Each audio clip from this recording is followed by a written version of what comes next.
Çekip bu görgüleri. Salam, hər vaxtınız xeyir olsun dəyərli izləyicilər. Bura Tovuz rayonudur. Tovuz rayonunda mən əmin qızı ilə qonaq gəlmişəm. Bu da onun həyətinin gülləridir. İstədim bir video çəkəm.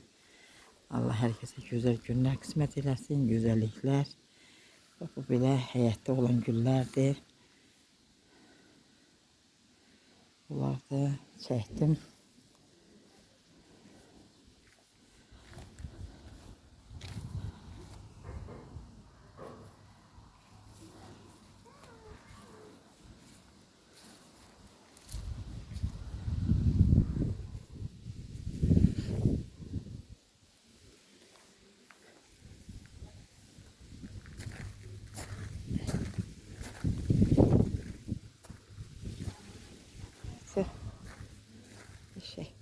Geçek.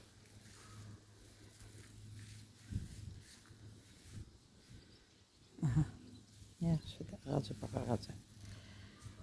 Bu ağaç yükələndiriblərdən. Ağaç yükələndiriblər.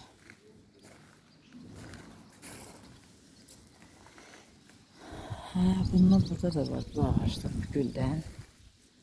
Bu almadı.